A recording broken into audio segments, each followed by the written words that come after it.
AI in Action is brought to you by Alldus International, covering your business's staffing, consulting, and networking needs. Our host brings you the leading minds in AI, sharing their story, their success, and their advice. Focusing on fast-tracking you to the top, AI in Action cuts through the hype to help you kickstart your data science career. To listen to the latest AI in Action podcast, head over to www.alldus.com/podcast or subscribe via iTunes, Stitcher, or Google Podcasts. You're listening to AI in Action. I'm your host, JP Valentine.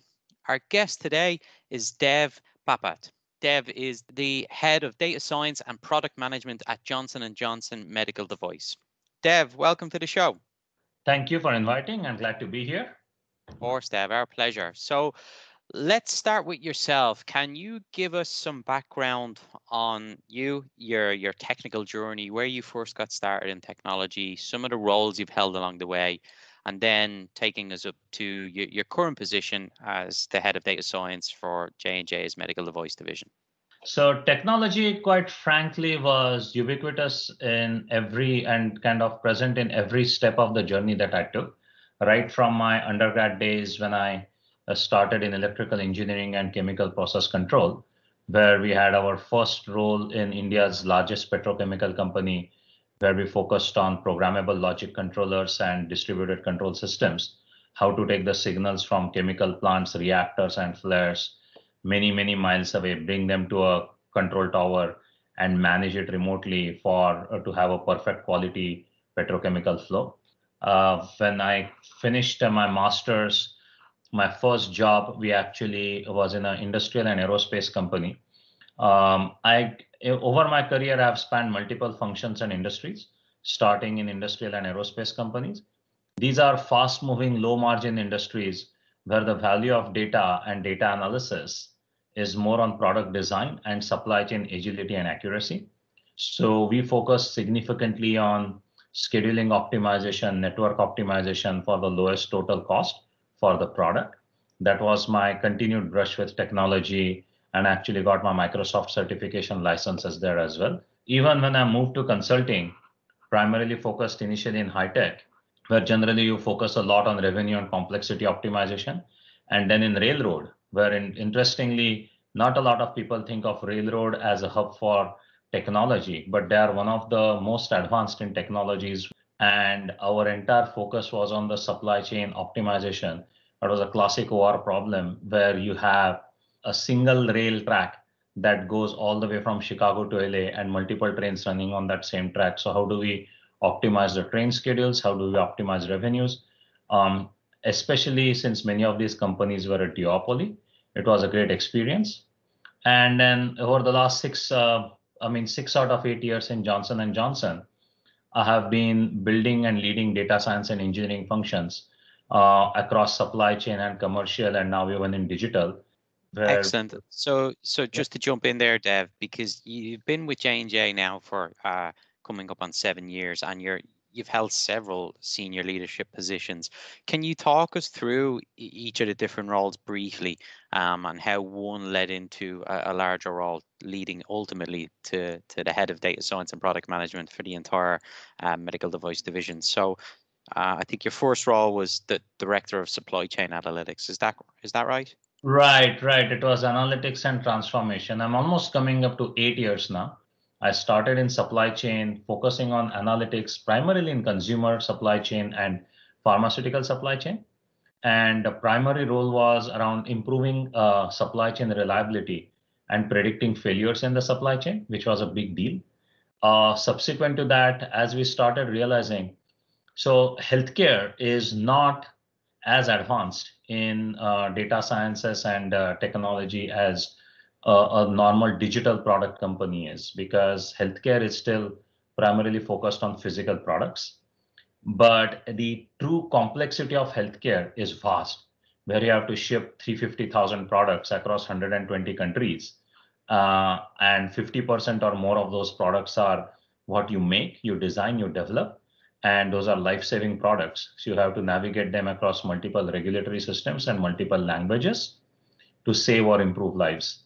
So it's a very complex value chain. And hence, Data science is not something that was coming natural to them, but we actually operated pretty much as a startup within the, at that time it was a 75 billion, now it's an $82 billion organization, where we sold a strategy for data science, and then we built a demand pipeline across key areas in the supply chain around predicting the quality of product in line to reduce quality challenges, predicting the right product at the right time by improving our forecast using machine learning, and ultimately optimizing our supply chain network using different optimization techniques to actually improve our total landed cost while simultaneously improving our supply chain service.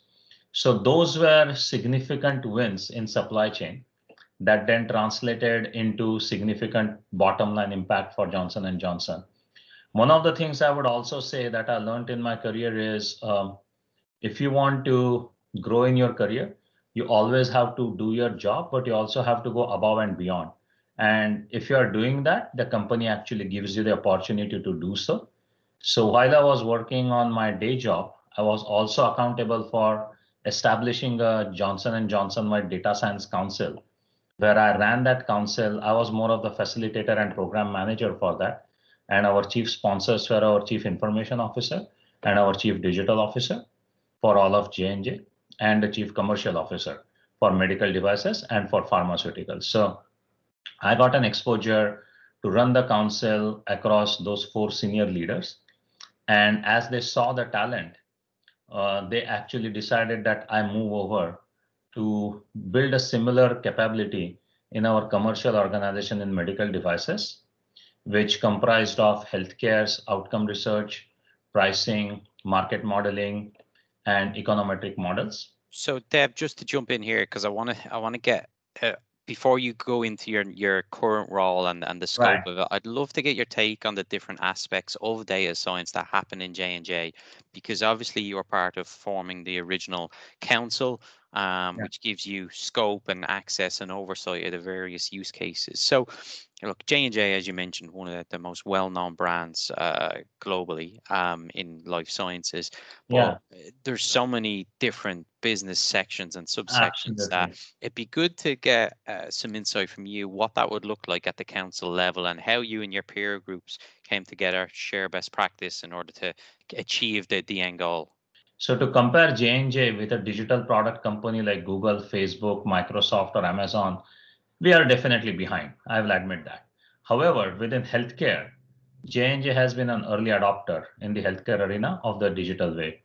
We are way more mature than what I see in some of the other healthcare companies, where we leverage data science across different functions of our complete patient journey.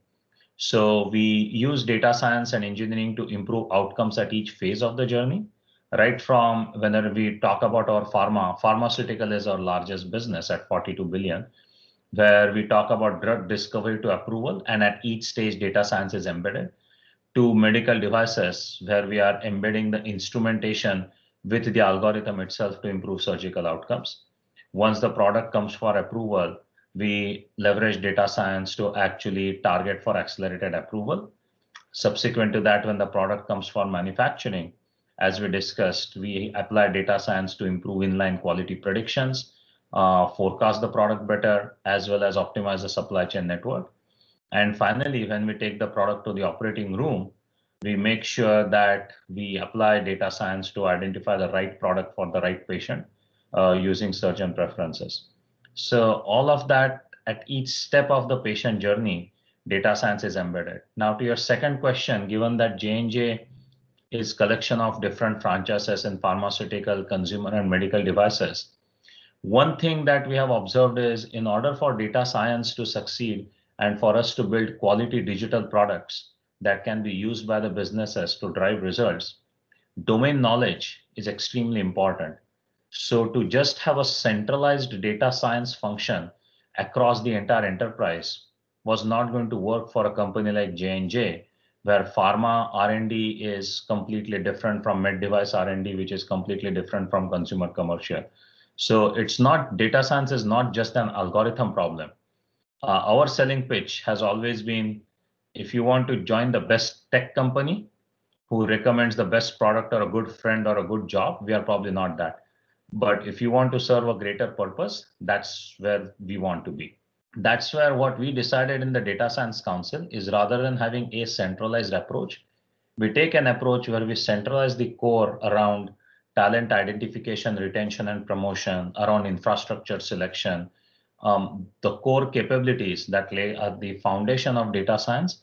Those are the ones that we decided to kind of invest in common. But then on top of it, everything else that we build on top of it, what we call as our tech stack, it's something that is very specific to the franchise, and hence the adoption of that application or that digital product into the franchise is much higher. That's really helpful to understand how you guys have taken that approach. So now looking at your franchise, you're obviously leading the data science practice for the medical device division, which is massive. Can you give us some insight into how your role is broken up, and then the team dynamic, and what sort of projects you guys are working on, and also the sheer size that's involved? I think the way we have structured our group right now is we are, as I said, franchise driven. So we have 3 franchises, so mainly around our surgical business, which is called Ethicon, our orthopedics business, which is called DePuy Synthes, and our cardiovascular and specialty surgery business. Each has a domain knowledge, and that's how our data science team is structured. We also have people with advanced degrees who used to be data scientists but are now working with the business to actually design and develop the physical digital products that can go with the physical products. And we have the data engineers who basically are focused on building the tech stack and building the pipeline for the digital products.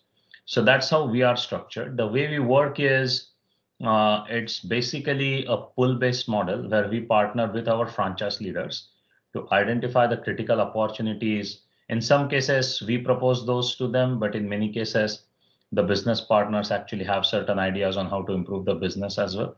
So it's a highly pull-based model where we work with them, we shape the product, then we design the product, we develop the product, and then we partner with them through the prototype all the way to the launch phase. And to your other question on where are we playing, if you go back to the patient value chain that I was explaining, that I was mentioning earlier, we pretty much play in every step of that value chain, from product design to product launch to selling the product using pricing algorithms, to getting the product approved using health economics and market access data, to sending the right product to the operating room, and also to making sure that we train the right surgeon the right way to improve the surgical outcomes. And finally, in a very small sliver of cases, most of our med device business is not a direct to consumer business. Surgeons are our customers and patients are our consumers, but we rarely interact with the patients. But in very rare cases, we actually target the right patients for education as well using data science. So at each step in the patient value chain, patient journey, we have data science embedded, and we have our digital products embedded for driving impact to the organization. So you've mentioned a few times now that data science is embedded in all aspects of the business, from products and services, and also then your role is a combination of not just leading data science but product management. Explain how that works, just because it's somewhat of a unique shared responsibility. Often you'll see roles separated into data science and then product management working hand in hand, but can you explain how you're able to balance both responsibilities, and then the team dynamic that sits underneath you, the structure, and how that all works together? Yeah, absolutely. So if you think of it, right, in a product management organization, in many of our cases, it has been a natural progression for us, where the data scientists have kind of graduated to become the product managers as they start getting to know the business more. One thing to realize about J&J digital products versus if you look at a Microsoft digital product is, if you strictly look at a product and break it down into product management, product development, and product deployment, in many cases, product deployment is not something that Microsoft or an Amazon worries about because they have millions of users of their products. In J&J, the number of users of our products, given that a lot of these products are internally focused, except a few, The number of users are fairly limited. However, the benefit or the dollar or revenue per user, it's significantly high. So that's the first dynamic. The second dynamic for us is, I think there is a clear roles and responsibilities identified that we have of course, we went through that journey. If you would have asked me this question in March 2019, I would have given you a different answer because we were in our infancy stages. But we have clear roles and responsibilities for product managers, for data scientists, for data engineers on my side. But we also have a very strong technology arm, what's called J&J Technology, who has a very strong capability internally and in some cases managed by vendors for product development, where they focus on software engineering, user interface, UI, UX, as well as infrastructure design and selection. So we partner very closely with them. And one advantage that we have is, as I indicated earlier, we always operate on a pull-based system, which means that we always need to make sure that the franchises are willing to execute on our solutions. Product deployment make it's easier at that time because the franchises are already bought into our solution. So it's easier then to deploy the product so that it can drive results. Because otherwise, if you are the product manager trying to deploy the product across multiple franchises and multiple regions, you have to imagine that J&J has medical device, as an example, has presence across more than 100 countries. It's going to be physically impossible for a single product manager to understand all the nuances. So that's where product deployment partnership with the franchise becomes equally important for us. Yeah, absolutely. And to give a sense of size of J&J's medical device division itself, how many people are involved in data science and data product management across the regions? So the organization is big. Historically, this organization has also been a collection of acquisitions. So you will see brands like Ethicon, DePuy, Synthes, Biosense Webster, they all combine under J&J Medical Devices. Physical product management is very regionalized, simply because you absolutely want to be very close to the customer.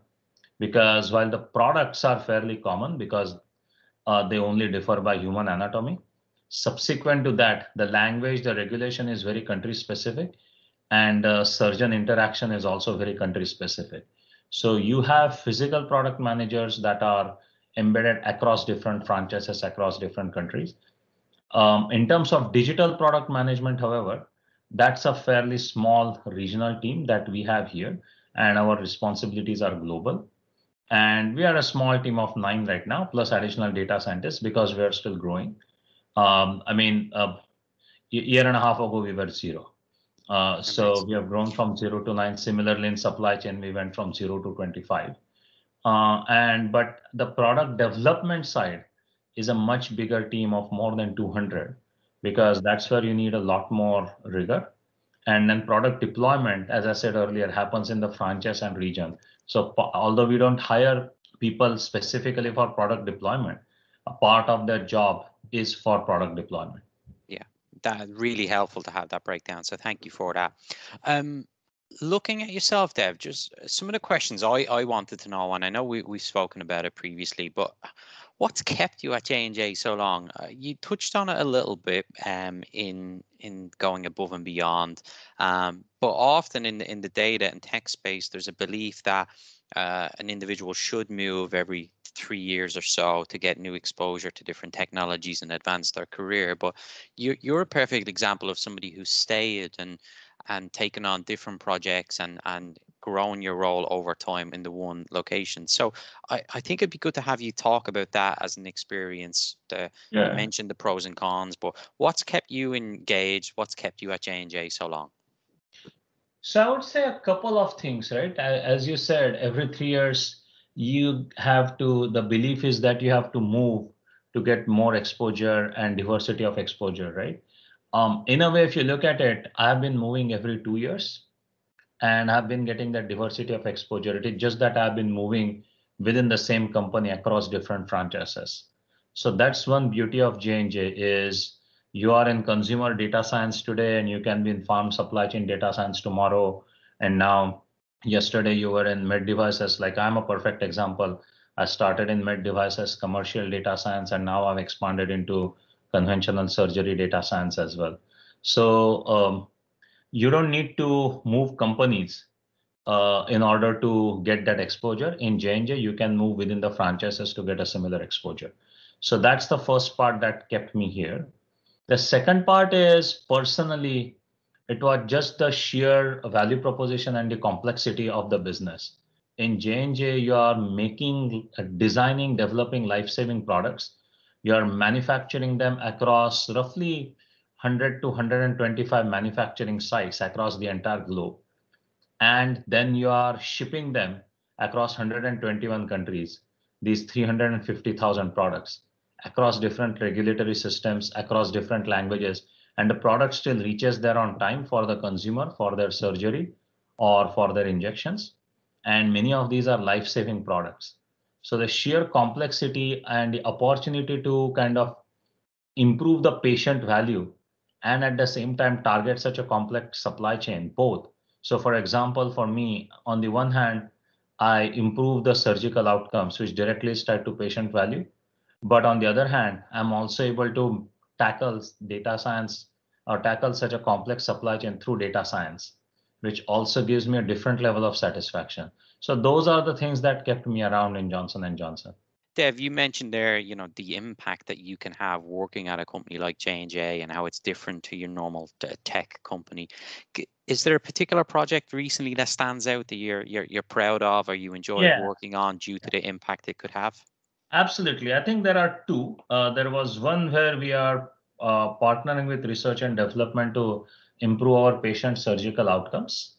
And then there is a second one where when COVID struck, how our team mobilized ourselves to work with the senior leaders at a macro level to assess the financial impact and guide our senior leadership, but also work with the individual hospitals at the micro level to guide them on safe shutdown of their procedures because nobody knew what was happening, and also safe initiation of procedures. So those two kind of this year were some of the projects that I was very proud of my team. Maybe I'll start with the first one real brief and then I'll go to the second one. So just to provide a context, many of our surgeons use electromechanical equipment for cutting and sealing our tissues. Sometimes the trade-offs are challenging. If you apply less electrical signals or less mechanical force, the tissues don't seal, and that might result into leakage, which might cause some blood and blood hemorrhage.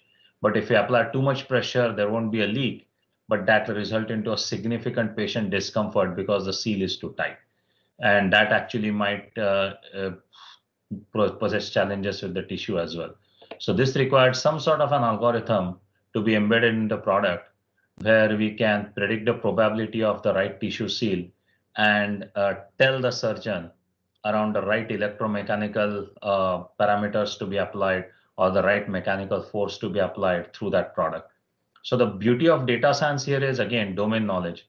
It required the team to understand tissue science. We needed to be conversant. We did not need it to be expert. And then apply the right algorithm for the data set to basically determine the right electromechanical or mechanical forces to the tissue for the right seal. This goes back to the premise. If you want to look at the best possible patient outcome, you have to be intellectually curious. So that was one. The second one was more recent around the pandemic, where when COVID struck, a lot of us did not know what to expect. And at the macro level, we were expecting some financial trouble. And at the micro level, while states were shutting down, counties had different counties within the same state were impacted differently. So what our team did was they built a predictor model of how will the cases go, how will the hospitalization go, and what impact will it have on J&J. But more important, we took that and we also started sharing that information with our individual hospitals because those 5,000 hospitals also did not know what to expect. The big ones like Johns Hopkins, Cleveland Clinic, Mayo Clinic, they were fine. They had their own teams, they had their own backup plans. But the smaller ones and ambulatory surgical centers just could not handle it. So we actually partnered with them and guided them by each county. Where do we anticipate the COVID flare-ups to be happening the most? In which case, how do we shut down the procedures so that that minimizes the patient impact and patient risk of COVID exposure? And at what point in time do we believe that the COVID impact will peak and it will start going down, at which you can actually start the safe initiation of procedures. So final question from me, Dev. You've given us a breakdown of J&J as a whole. You've talked about your focus on the medical device division and the various projects and the approach. Can you give us some insight into the types of people you look for when you're hiring, when you're building out your team? What's important to you in creating a diverse workforce, not just in background and skill set, but also in thought process? Yeah, absolutely. So we look for a couple of things, right? One is we have in J&J, we need to have the mindset of servant leadership because J&J has vast, complex businesses.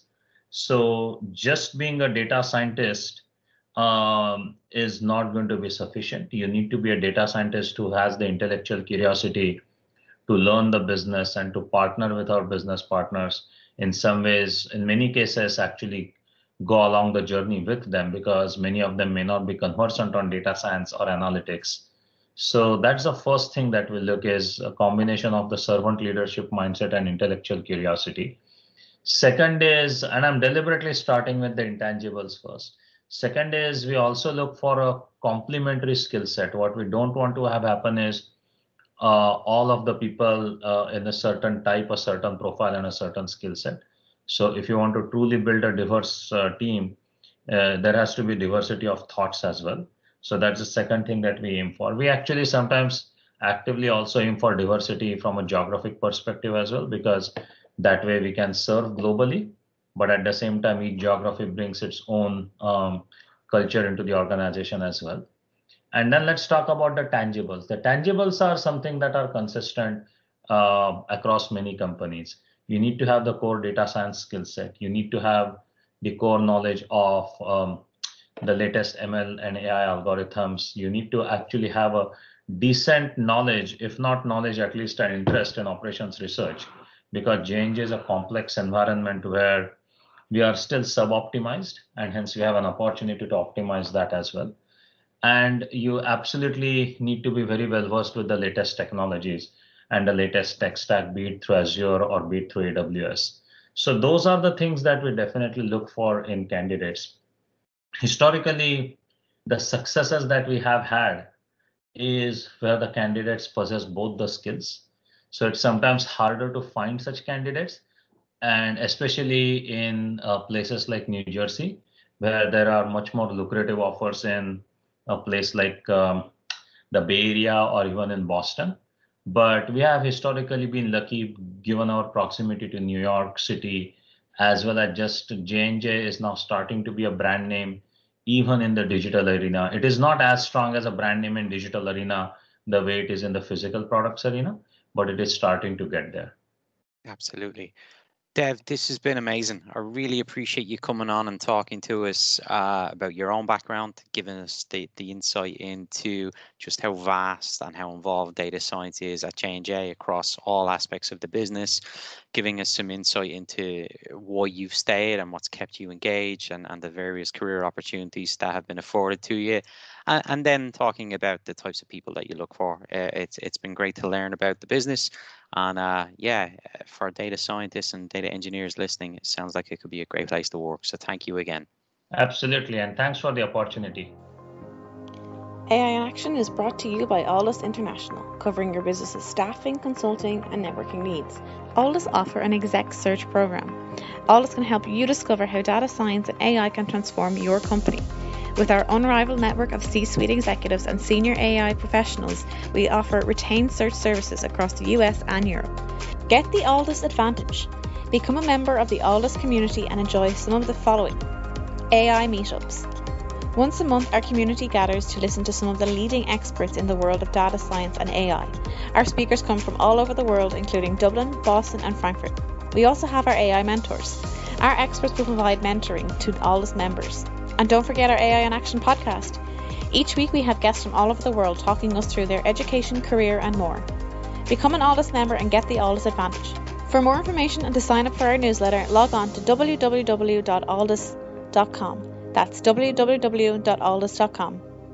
Alldus International, empowering through AI.